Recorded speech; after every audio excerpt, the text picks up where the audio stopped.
एक बार एक वैज्ञानिक ने एक टिड्डे तो पकड़ा और उसे अपनी आवाज पर छलांग लगाना सिखाया। वैज्ञानिक टिड्डे से कहता है, कूदो टिड्डा। उसकी आवाज सुनते ही जोर से छलांग लगा देता है।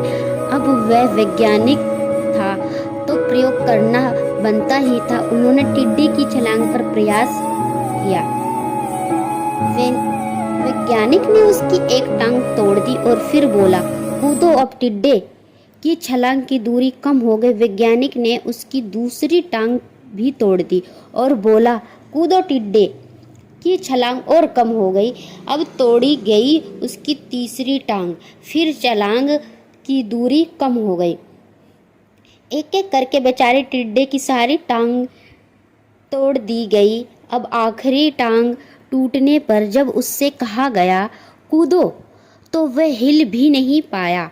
अब वैज्ञानिक ने अपना निष्कर्षण अपनी डायरी में लिखा। जानते हो उसने क्या लिखा?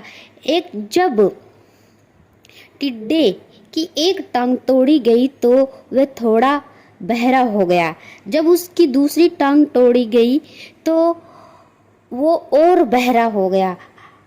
हर टांग टूटने के साथ वो बहरा और बहरा होता गया और सारी टांग टूटने के बाद वह बिल्कुल बहरा हो गया।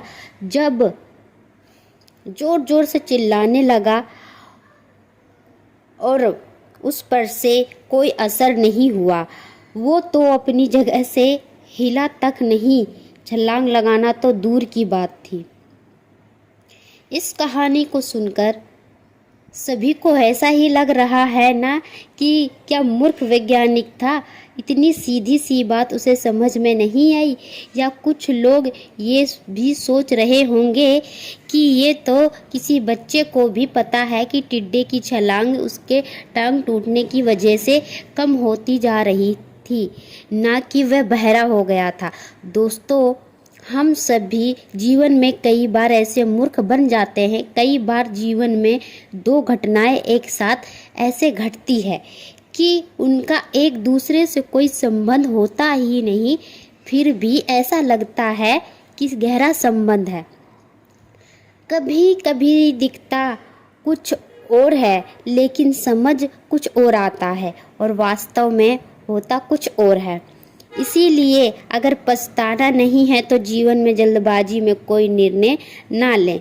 हमेशा समझ बूझ का इस्तेमाल करें, सावधानी बरतें, नतीजे सोच समझ कर ही निकालें। दोस्तों,